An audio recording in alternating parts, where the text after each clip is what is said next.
Hello, welcome to Lemon Series, where we talk anything and everything entertainment. I'm, of course, the Lemon himself, Zeke Lamone, and this is my review for the January 31st, 2025 episode of Friday Night SmackDown. But before we get into that, let's get the house clean out of the way. Shall you leave a like, comment below, let me know your thoughts on this episode of SmackDown, and of course, hit that subscribe button as it helps me grow into my YouTube career.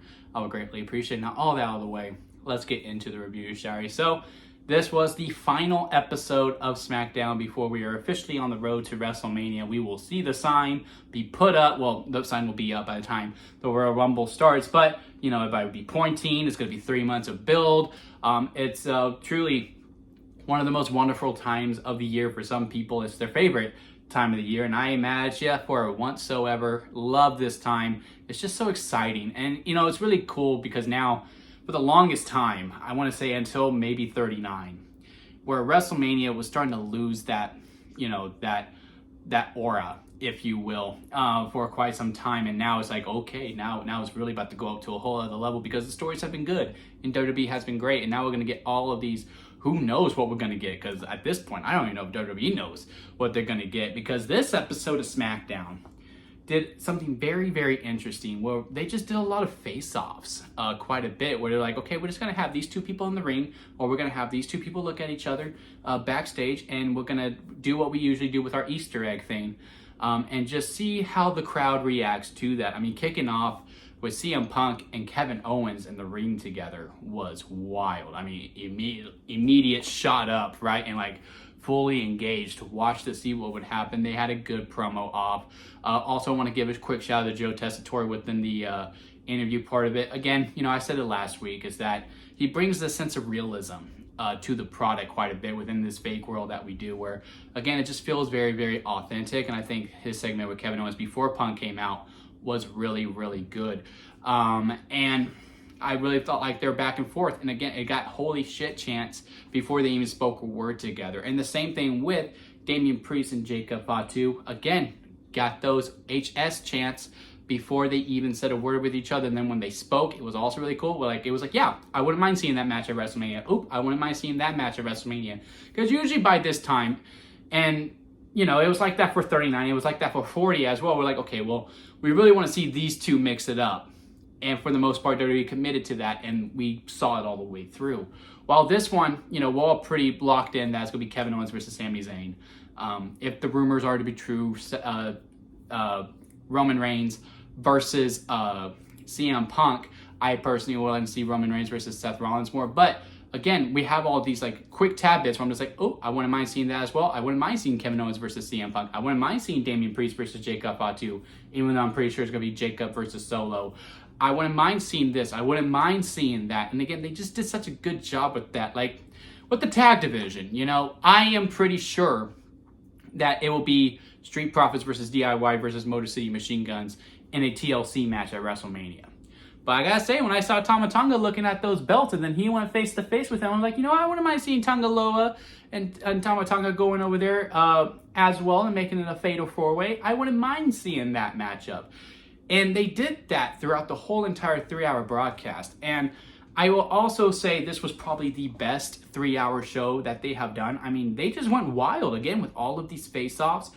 They do have a structure problem.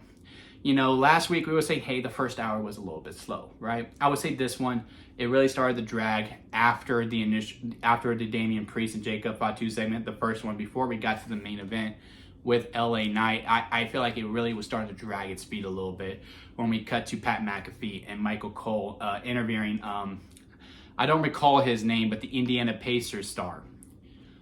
I just don't think it was needed, personally. I also didn't think the whole beginning with Michael Cole and Pat McAfee being at the Okerlund was needed as well to sell the city of Indianapolis. Like, those two segments to me just screamed, we don't have 3 hours worth of content, so we're killing time by using this. Because especially with it being pretty much, so how's Indiana? Yeah, it's great, isn't it? Indianapolis is a great city, blah, blah, blah. Oh, they absolutely deserve this. And they kept it moving. Now, I know this is also part of saying thank you due to Indianapolis also paying for Mania and SummerSlam at a future date, especially with what they're doing at the airport. It's really, really cool. Indianapolis seems like a great host city, not just for wrestling, but just in general. But at the same time, I was just like, okay, come on, let's go. It really reminded me of the first Raw on Netflix quite a bit, where again, it just really felt pandering, and again, saying, hey, we need to fill up time as opposed to just, doing your normal show. But for the segments they did that didn't have those, they executed pretty well. I would have liked a little bit more Michin versus Chelsea Green. I also didn't like the DQ finish on it. I'm pretty sure we're going to do another round of that, or be no DQ. Maybe it caps off in a dumpster match. It ends how it started. I wouldn't necessarily mind that either.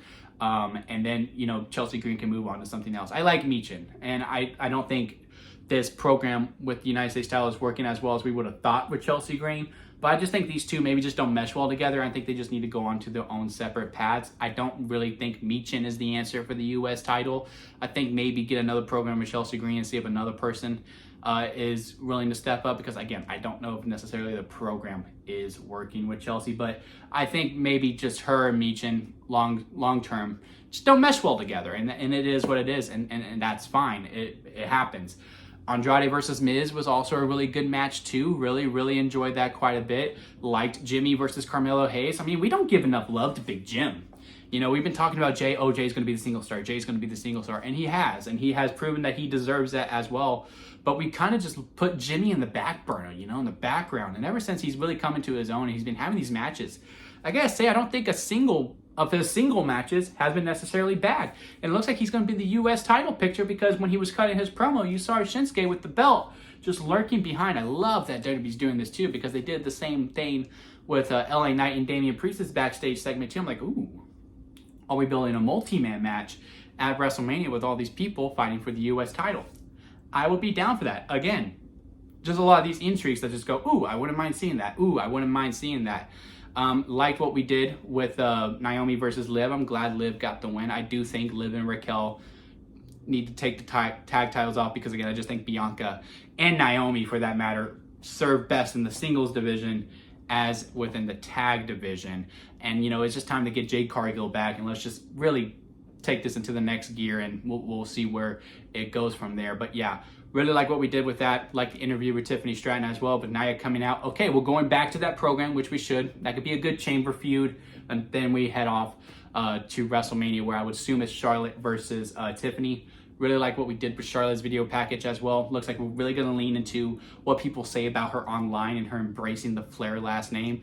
Love that whole line. I think I'm going to butcher it, but she goes, they say I have a huge ego, but why wouldn't I? Love that line for Charlotte. It's absolutely perfect for her. She is my, I'm still going with Bianca to win the Rumble.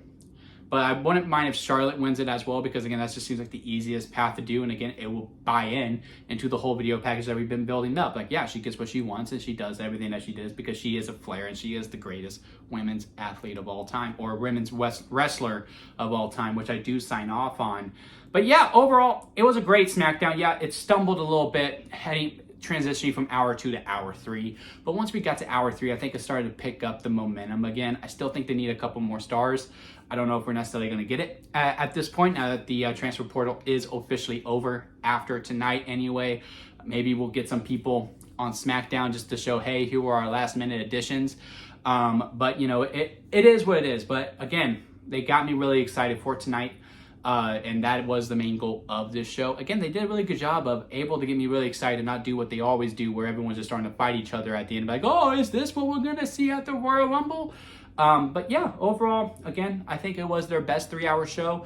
Still need some work on it to justify the length, if you will. And I think that the justification is to get a couple more stars. Will we get it, though? We'll see at this point. But yeah, those are my thoughts on SmackDown. Comment below and let me know your thoughts on it. If you made it this far within the review, please leave a like. I would greatly appreciate it. And hit that subscribe button, as it helps me grow in my YouTube career. And you can see my Royal Rumble review, my Elimination Chamber review, my WrestleMania review when it comes, on all the Raws and SmackDowns leading up to it, along with anything else that's on the road to WrestleMania. So follow me for that time here. And until next time, guys, I'll see you here at Lemon Studios.